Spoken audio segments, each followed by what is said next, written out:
Vice President Joe Biden calls the newest graduates of the Air Force Academy strategic thinkers as well as warriors, and the future of the new world order. It allows us to refocus our intelligence and military assets and resources to other parts of the world where they are needed, where we face new challenges. This is the world you are graduating into. This is what I want to talk about today with you for a few minutes. I believe we, and particularly you, your class, has an incredible window of opportunity to lead in shaping a new world order for the 21st century in a way consistent with American interest and the common interest.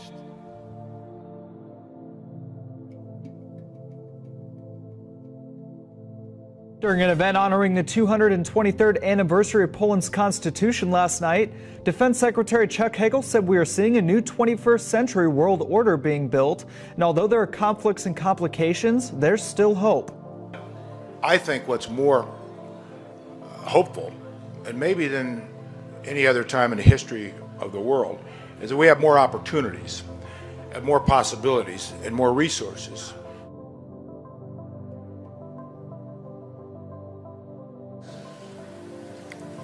We meet here at a moment of testing for Europe and the United States, and for the international order that we have worked for generations to build.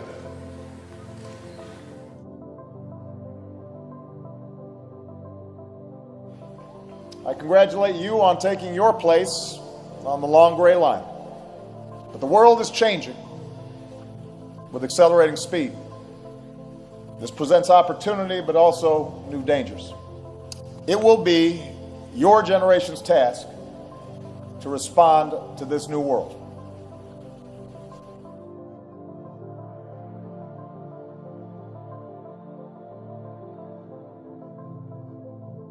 Over the last 2 years, journalists and activists have been fighting a specific provision in the annual National Defense Authorization Act, or NDAA, through a lawsuit called Hedges v. Obama. It's called Section 1021B, otherwise known as the Indefinite Detention Clause, which gives the U.S. military the right to indefinitely detain U.S. citizens anywhere in the world, including right here in America. This not only attacks your First Amendment rights, it attacks your Fifth Amendment rights, your Due Process Clause, because this gives not the U.S. government, but the U.S. military the right to detain you and indefinitely with no due process. We have before us the opportunity to forge for ourselves and for future generations a new world order, a world where the rule of law, not the law of the jungle, governs the conduct of nations. When we are successful, and we will be, we have a real chance at this new world order, an order in which a credible United Nations can use its peacekeeping role to fulfill the promise and vision. Using the slogan, they got through the USA Patriot Act, which removes many of our liberties. Nobody made a sound when we lost habeas corpus, due process of law. And suddenly Bush managed to get rid of it. Where was a voice on television, aside from mine, that spoke out against this? Where are all those noble jurists, those great lawyers, those lovers of liberty? Where the hell were they? They were nowhere. Now we have a totalitarian government. And the totalitarian government wants to watch everybody, total surveillance of everyone. They listen to the telephone conversations. They look at your credit cards. They look where you travel. We are totally policed. This is contrary to everything in our Constitution. A 2010 Pentagon directive details what critics say is a policy that envisions the Obama administration's potential use of military force against Americans. The directive has non-controversial provisions on support to civilian fire, emergency services, and domestic use of the Army Corps of Engineers. But the Washington Times reports that the troubling aspect of the directive is that it outlines the presidential authority for the use of military arms and forces, including drones, in operations of domestic unrest. I believe it would be constitutional for the government to target and kill any U.S. citizen with a drone or with a shotgun without due process. nor should any president deploy armed drones over U.S. soil. Okay, well, a troubling new report is now revealing that a secret memo from 2010 outlined the administration's potential use of military force against Americans in the United States of America. A defense source brought this to my attention and was fairly concerned about it, said, look, this appears to be the latest step in the administration's decision to, at some point, use force against American citizens in the future. There are a lot of people concerned about this, and then you see this memo in connection with the growing militarization of many of the non-security agencies of government. In Connecticut, tens of thousands of residents have failed to comply with a new law that requires gun owners to register all military-style rifles with the state. In response to the Sandy Hook school shooting that resulted in 26 fatalities, Connecticut passed one of the strongest gun control measures in the nation. It's estimated that only 15% of gun owners have applied for assault weapons certificates, meaning the remainder could very soon become Class D felons. Well, I think they're going to have a hard time putting this back in compliance, especially when precedence is already set here in Capitol Hill with our president, who is changing the laws, which he's breaking the federal laws every day with what the stance that he's taking on different legislations, primarily his health care plan. So people look at that and say, well, why should we abide by these laws if the president is breaking these laws? Days after a mass shooting and stabbing spree by a California college student, a number of state lawmakers are pushing to make it more difficult for potential killers to get their hands on a gun. In California, state lawmakers are now considering a bill called Assembly Bill 1014. It would create a first-in-the-nation gun violence restraining order system similar to the way domestic violence restraining orders are issued. If granted, police could then temporarily seize any firearms the person already owned and add their name to a list of people prohibited from purchasing weapons. Tanks, guns, armor, all tried and tested on the battlefield. Now some of it is here in central Indiana on our streets, being used to keep us safe. It's surplus military hardware that's found a new home. Fox 59's Russ McQuaid tonight shows us how some of our local police departments are now armed for war. Surplus U.S. military hardware is coming home from the wars, being assigned to the streets and back roads of central Indiana to keep Hoosiers safe at a time of escalating homeland violence. Once it patrolled Afghanistan. Now it's an armored SWAT vehicle with windshields that can take a direct hit from a .50 caliber weapon, a gun turret up top, and the armor to protect at least a half dozen cops inside. When I first started, we really didn't have the violence that we see today. The weaponry is totally different now than it was in the beginning of my career.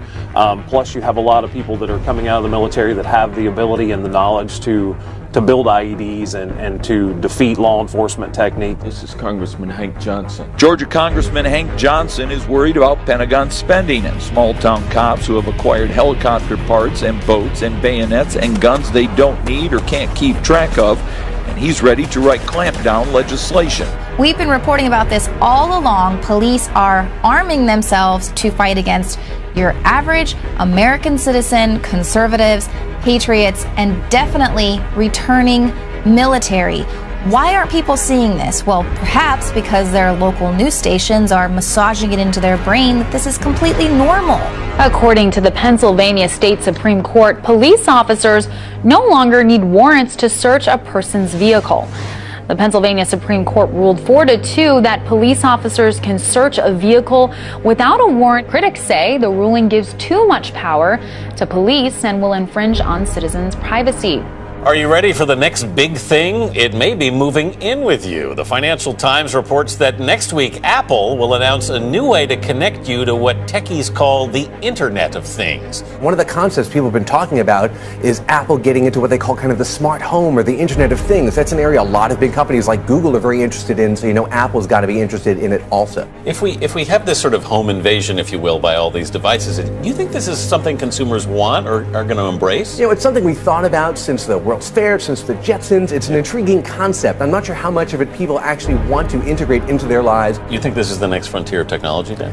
It's one of the potential next frontiers, and whether somebody, maybe a big guy like Apple, can get everything to work together, that's always the key, getting everybody on the same plan at the same time. I would be fascinated if someone doesn't want this technology, because I think it's amazing. It's life-changing. Yeah, The National Security Agency is collecting a massive trove of images that it intercepts over social media, emails, and texts, some which are so clear it can use them in its facial recognition operations.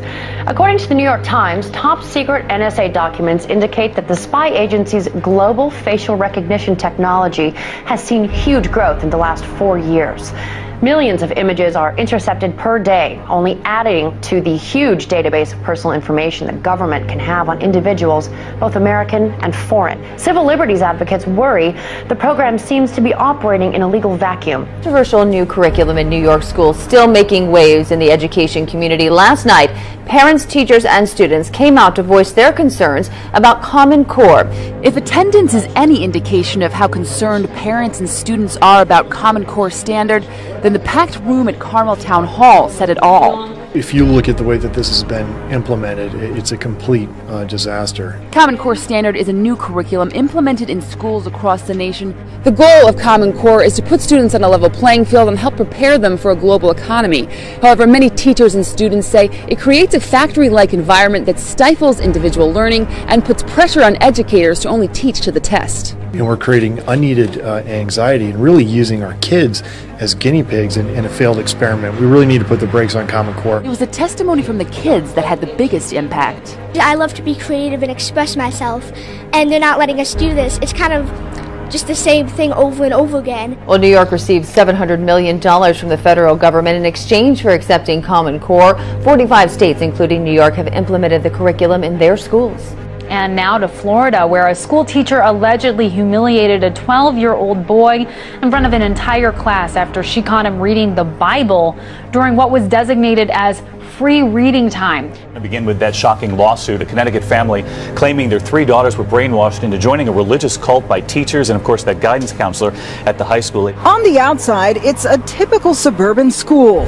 But on the inside, a new lawsuit claims 4 staff members at Avon High School in Connecticut tried to brainwash 3 sisters, and their parents had no idea, indoctrinating them, quote, into a religious cult that promotes martyrdom and celebrates death, leaving them flat and distant, reclusive, secretive, and non-communicative.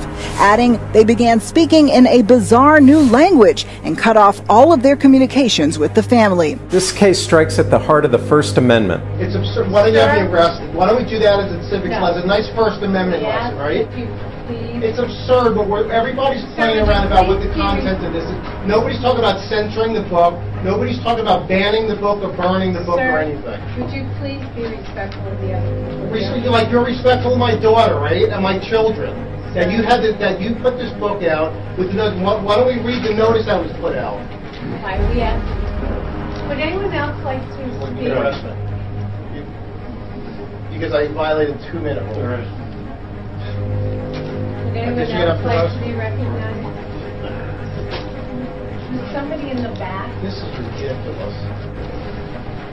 You're in the field front. I'm sorry. Field front. Thank you. Can you take Travis? Whitebird?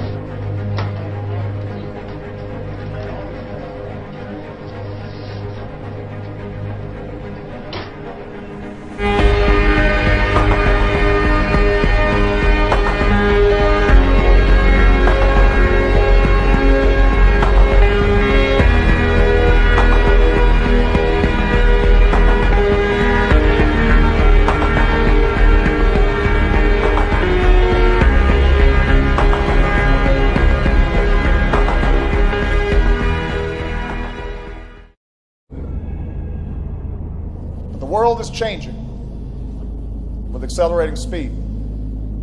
This presents opportunity, but also new dangers. It will be your generation's task to respond to this new world. Where we face new challenges. This is the world you are graduating into.